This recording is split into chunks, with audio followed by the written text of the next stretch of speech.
নমস্কাৰ সকলোকে মোৰ নীতি ভিডিঅ'লৈ আপোনালোক সকলোকে স্বাগতম জনাইছোঁ। আজি বনাবলৈ লৈছোঁ ঘৰতে ৰসগোল্লা। এয়া মই গাখীৰখিনি ফটাই লৈ চানা বনাই ল'লোঁ। তাৰপিছত এতিয়া লাহেকৈ চানাখিনি অলপ মঠি ল'ম।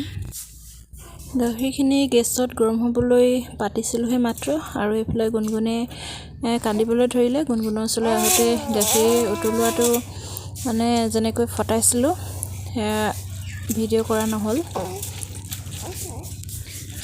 অকণমান গাখীৰখিনি উতলি থাকোঁতে টেঙা চেপি লৈ 2 চামুচমান দি গাখীৰখিনি ফাটিবলৈ দি চেপিলোঁ। আকৌ ঠাণ্ডা পানী অকণমান ধুই বৰ বেছি টানকৈ চেপা নাই। এতিয়া অকণমান গৰমে হৈ আছে। লাহেকৈ এনেকৈ মঠি থাকিম হাতৰ তলুৱাৰে চেপেটা এনেকৈ হাতৰে তলুৱাৰেহে মাৰিব লাগিব।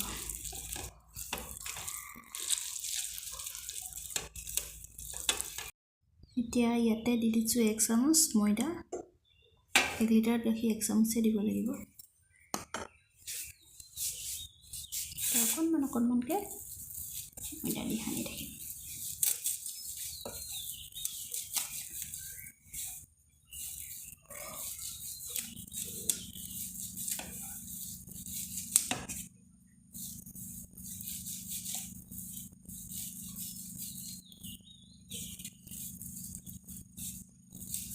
ঘৰত গাখীৰ থাকিলে এইটোৱে সুবিধা, যিহকে মন যায় তেওঁকে বনাই খাই থাকিব পৰা হয়।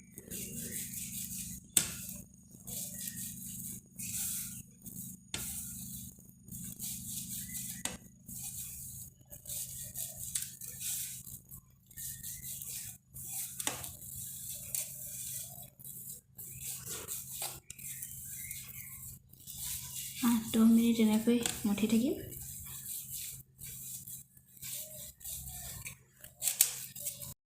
এতিয়া তেনেই অকণমান দেখিছে নহয়, ইমানকণ দি দিছোঁ ইয়াতে বেকিং পাউডাৰ। বেকিঙে ৰসগোল্লাটো ফুলাত সহায় কৰিব।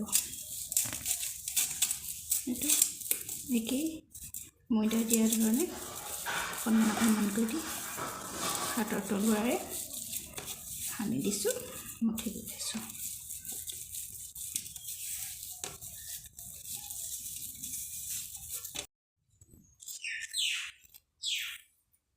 এতিয়া ধুনীয়াকৈ ৰসগোল্লাৰ জোখত সৰু সৰু লাডু কৰি লৈছোঁ।